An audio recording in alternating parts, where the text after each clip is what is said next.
Okay, folks, I don't know if you guys can see this. The lighting is bad, but this Audi 2.0 Quattro A4, I think it's called, it's got a bunch of scratches right on this curve of this bumper cover.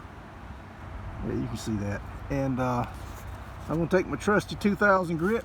I'm going to wet sand this down. We've got a parking sensor right here we've got to be mindful of. And it is on a little bit of a curve. Let me see. I think we can get this out. So all I do is wet it down for you. And I got to wet my sandpaper with one hand. It's always fun. Give me a minute. Probably should have done that. Alright. Let's wet this and let's sand this.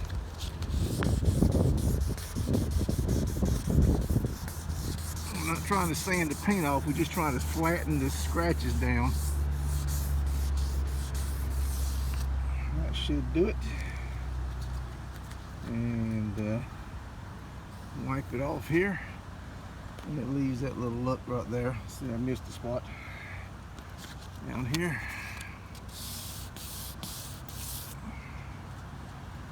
And that's it. All right, let me go grab the buffer and we'll buff it out. Okay, folks, I hit it with the wool pad first and got 90% of it out. Came back with a foam pad. It's got a lot of use to this foam pad, so I'll probably need to replace it. But it looks pretty good. I haven't wiped it down yet. I wanted you guys to see the raw finish here. A little compound in the sensor there. Let me back up. They're gonna see a buffing powder. So what I'm gonna do next is get the old swirl remover pad and kind of glaze over it, get it looking real pretty and shiny.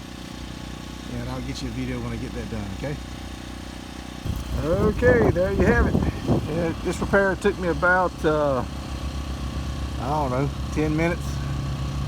You still see a little bit of a scratch there. A couple little small ones here, up here.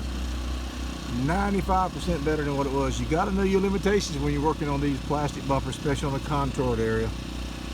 Mess them up real quickly. I can tell you some stories of some of the people that have seen me do some of these. They thought they'd try it on their own. So that's a lot better than it was. Paid me $75. Took about 10 minutes. I'm out of here.